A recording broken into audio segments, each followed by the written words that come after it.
अर्णव खैरेच्या मृत्यूनंतर आता राजकारण तापणार असल्याचं दिसतंय, कारण भाजपनं आता सद्बुद्धी द्या अशी आंदोलनाची हाक दिलेली आहे। बाळासाहेब ठाकरेंच्या स्मृतीस्थळावर हे आंदोलन भाजपतर्फे केलं जाणार आहे। मनसे आणि ठाकरे सेनेचं नाव न घेता अमित साटम यांनी टीका केलेली आहे। समाजात भाषावार आणि प्रांतवादाच्या नावानं विष पेरलं जात असल्याचा त्यांनी आरोप केला। खैरे नावाचा एक 19 वर्षाचा मराठी युवक ट्रेनमध्ये प्रवास करत असताना त्याला मारहाण झाली आणि त्या मारहाणीमुळे घरी येऊन त्या मुलानं आत्महत्या केली।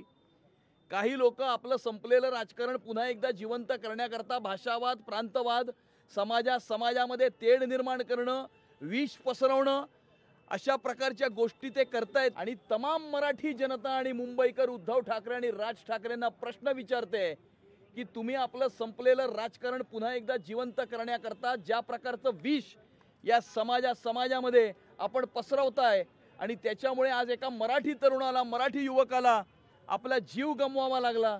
येणाऱ्या काळामध्ये मराठी माणूस आणि मुंबईकर तुम्हाला कदापि माफ करणार नाही। बघा, ही दुर्दैवी घटना आहे।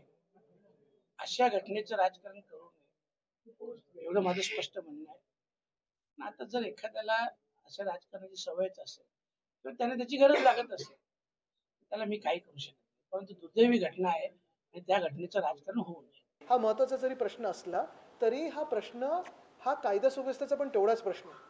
रेल्वे पोलीस काय करत होती, ते खरोखर तसं झालं का? कारण ती व्यक्ती पण मराठीच होती। हा मराठी अमराठी वाद नाही जो भाजप निर्माण करण्याचा प्रयत्न करतोय।